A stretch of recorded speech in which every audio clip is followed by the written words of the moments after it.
What is up, YouTube? It's your girl Rochelle, and I am back with another video. I'm kind of sad because this is a video that I plan to do face to face, at least for half of it, but unfortunately I am on hold, and so I am not letting that get in the way. I am on hold for customer service for an issue I'm having with my our robot vacuum, and let's see how long we've been on the phone with them. Shall we? Can y'all see that? Almost an hour and a half. This is the level of I don't give up, y'all. And so I'm like, you know what? I got my AirPod in my ear. I will hear when they click on, and we're going to get these videos done. So welcome back to our October series, where I am dropping our Goodbye October series, where I am dropping a video every single day for the rest of the month. And today's video is one that I do pretty much quarterly, because I used to track my net worth, our net worth as a family, monthly, but it was starting to be too daunting, and I felt like our numbers weren't changing enough on a regular basis, because although we are paying down debt, it's our mortgage loan, so you know it's harder to make that show on net worth. But anyway, in today's video we're gonna look at it all, y'all. We're gonna see what we're looking like for 2021 so far. The last time I did a net worth check-in, man, it might have been back in like June. Yeah, because I remember talking about my net worth with y'all inside the Tesla when we first got our Tesla. So yeah, this will be a good update to share, how it's been going, how we've been doing. And so first off, I want to start with my tracker, my paper tracker. Okay, so here is my net worth tracker that I use to look at our progress year over year. Not year over year, but month over month. And so you can see for the month of January 2021, our assets were just under $300,000. They sat at about $291,919, and our liabilities totaled $41,553, which left us a positive net worth of $250,367.48. So that was a difference of about $19,368 and a penny. And if you are new to the net worth game,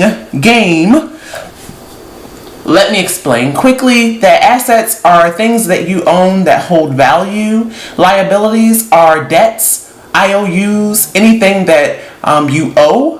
And the difference, if you add your assets and subtract your liabilities, gives you your net worth.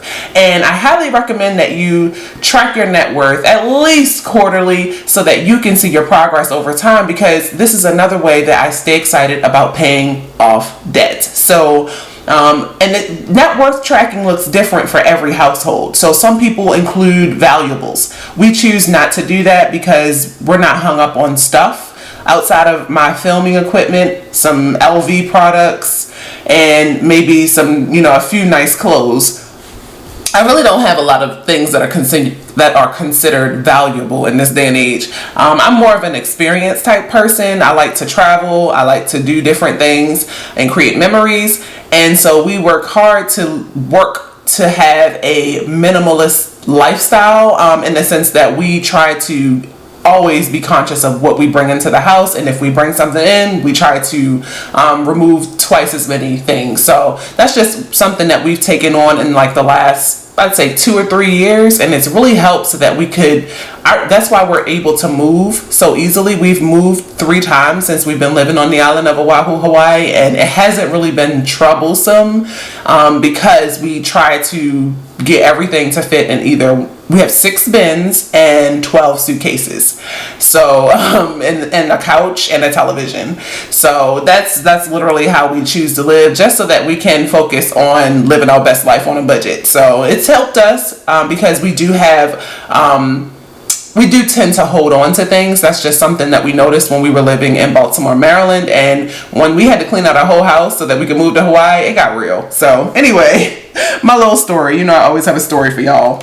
Okay, so you might be wondering, like, Rochelle, how did you come up with these numbers? How do you track it? Well, I always come in hot with the best free ways to track your money. And so one of those ways is through the app Personal Capital. And so I love this app because you can look at your progress for free. You can connect your bank accounts and you can get numbers in real time. So like I pushed it to last month. That's why I love the app Personal Capital. Highly recommend. It's free. And the phone version, like the app, works great. It's actually like my favorite version of their website. But if you use the computer and go on their website, their full website, it gives you even more info. And you can see it on a larger scale of what your net worth is looking like.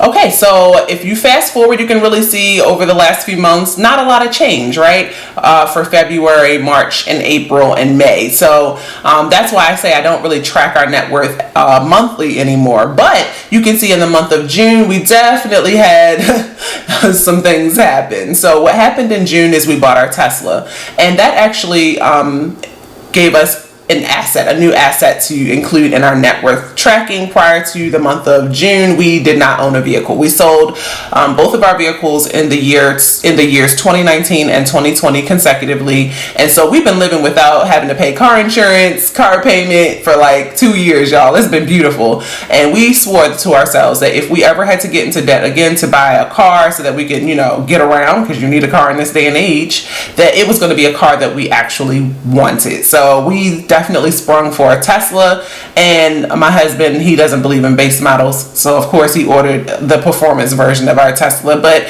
anyway, what that meant is that our assets went up because Tesla is one of the few vehicles on the market that actually continues to appreciate over time, and that's just because, to me, there's not enough Teslas on the road. If you ever talk to people who own Teslas or have put in an order for a Tesla, it's always a huge wait. It's always a delay, and the pandemic did not help things. Did not help that scenario at all. Also, the thing that happened is a lot of companies are getting on board and they're placing mass orders for Teslas for their employees.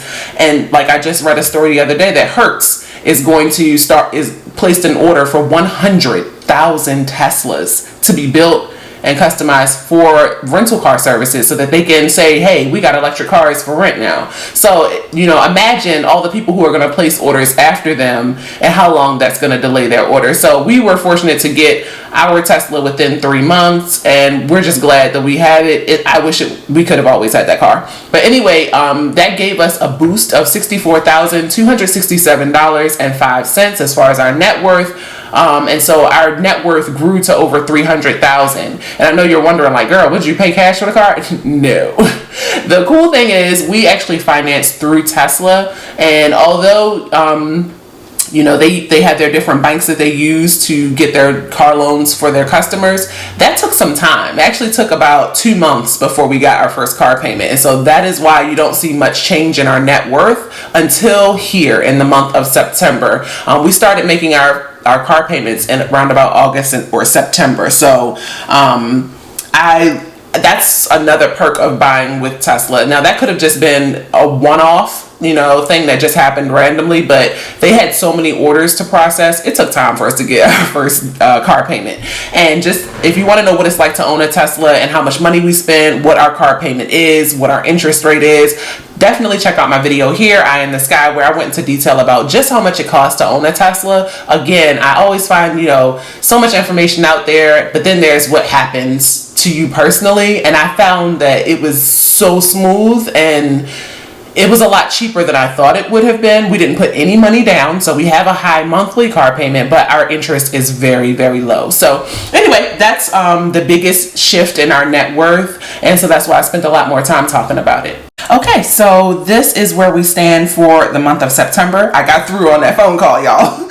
So $359,826 in assets, $101,629 in liabilities, of course, for the car, and we'll talk more about the car in a minute. And then that brought our net worth to $258,198.83. So y'all, that brought down our net worth by $54,962.87. Okay, so we are inside of the net worth calculator. Let's start with the assets so that we can really see what we have going on. So we'll start with the large assets first. Our home The current value is sitting at about $140,300. It's really more than that, but it's because it's just been fluctuating so crazy lately. The housing market is just booming. But I just decided to find somewhere on the low end, because if it drops back down, I don't want to have to take a huge loss. And so that's just something I noticed. But of course, the Tesla is worth $65,800, and you can see already, if you jump over to the liabilities, that we owe $57,743.89 on the car loan at this time, and that is already showing the appreciation of the car, like the car value going up, and that's just by us going onto the Tesla inventory and seeing how much Tesla is selling our car currently for, because there are some people, even though we have like a new-ish version of the Model 3 Performance, I think we have the newest Model 3 Performance out right now, and so they some people buy the newest version of the car and then sell it quickly just to make a little profit, but we're just holding on to our car. So anyway, that gives us a total value in our large assets of $206,100. Then if we jump down to our liquid assets, this is the stuff that if something were to happen, this is what money we would pull from. And this is our snapshot, our money snapshot from the month of September. So this does not include anything that happened in October. Cash on hand at the time sat at $11,966.15. Then we had some additional cash in our sinking funds, which is the cash envelopes that I always stuff, that came to $1,250. Then my husband's 401k of his current job is valued at about $35,817.33. Then he still has his old 401k, which is still growing in value at $95,460.82. That's definitely the big kahuna that keeps us afloat, other than our mortgage, other than our home value. Then Micah has a Robinhood account that's worth about $4,453.14. I have a Robinhood account which is worth about $1,852.95. Then I have a rollover IRA that is valued at $3,970.30. I just started a Fidelity account, which is $206.18. I also just recently started my M1 Finance probably about 3 months ago. Actually, no, really like 6 months ago. But I just started contributing to it on a regular basis just in the last couple months. It's at 107.3.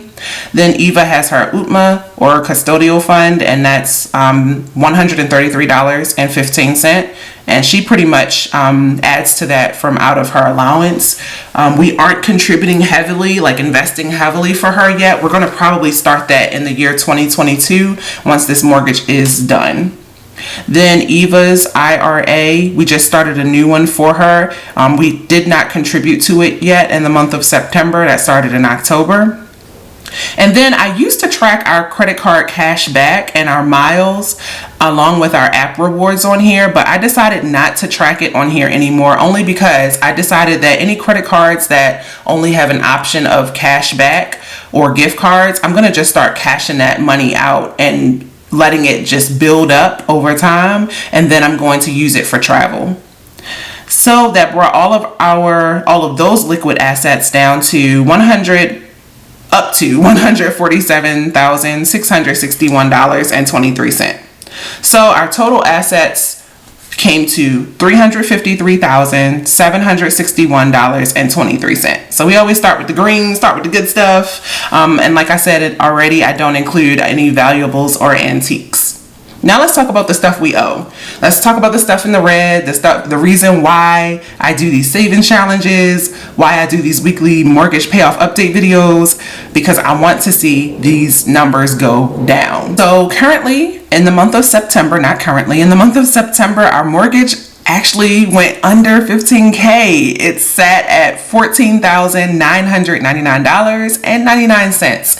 And I get a lot of questions about paying down your mortgage versus consumer debt versus investing more, but we'll wait in a minute. We'll get to that. So then, like we said already, our car loan is worth $57,743.89, and that's only after making a couple of car loan payments. So that just goes to show, like, that how our interest was pretty low, because we were able to shave off like $3,000 already off of our car loan. Our interest, I can't remember what it is. It's like 1% or 2%. It's very low for the car. So that brought our long-term liabilities down to up to $72,743.88. So examples of liabilities could be anything that you consider meaning that you have to pay it over an extended period of time. Like, it's going to take you 10 plus years to pay it. You probably want to put it under that column. Now let's talk about the short term. We do have consumer debt. I've said this multiple times in multiple videos, and I'm the type of person, I like to tackle a lot of different things at once, but when it comes to paying down this mortgage, it's emotional for us. We just want to be mortgage free, and so once we're mortgage free, we will circle back to our consumer debt, which is definitely credit card debt, some contractual debt, and that totals $28,884.16, and that includes being able to cash flow a series of huge renovations that went on with our rental property in the years 2019, 2020, and 2021. And then there was just a small portion of the renovation that was not anticipated. And so we kind of went over budget in that. And so that contributed to some of this consumer debt. But it's okay, because it's pretty much all done. It's just a lot of smaller projects to get done, but it's looking okay. So if we add all of those liabilities up, if you add the short-term liabilities up, you get $28,884.16. And if you add all of our liabilities up, we have hit the 100K mark. Wow. For the first time, maybe ever in the life of this YouTube channel. We've definitely spent some money this year, but we're hoping that we will be able to knock it out quickly. Our new total is $101,628.04. This brings our total net worth to $252,133.19. So, if I think about, we basically have 4 liabilities: some contract agreements that we need to pay off, some consumer debt, like credit card debt, car loan, and our mortgage. And so those 4 things will definitely get handled most likely in the year 2022. We do plan on being debt free, hopefully by December 2022. I mean, not of everything. I'll say of everything except for the car. We'll definitely be credit card debt free, contractual debt free, mortgage free. Just, this is what I mean about, you have to find the balance and find what you're willing to go into debt for, but also be responsible about paying all your debts back. There's no better feeling than watching those balances hit zero. But that is my net worth tracking update for the month of September 2021. Let me know in the comments. Have you ever tracked your net worth before? What's your net worth looking like? What are your net worth goals? Because, don't stay focused on where you are. Always focus on where you want to be. Like, we can't wait to hit the 500K mark, but I wasn't willing to, go into more debt. Some people, we read articles and stuff that say, oh, definitely get more rental properties. I even considered buying some rental cars to tour out on the island. I stuck a pin in that because there's definitely a need here. There's not enough rental cars at a good price here. And so, these are just goals that I have set for myself in the future, and I can't wait to achieve some of them. Well, that's all for today. I'll see you in our next video. Until then, peace, love, and budgets.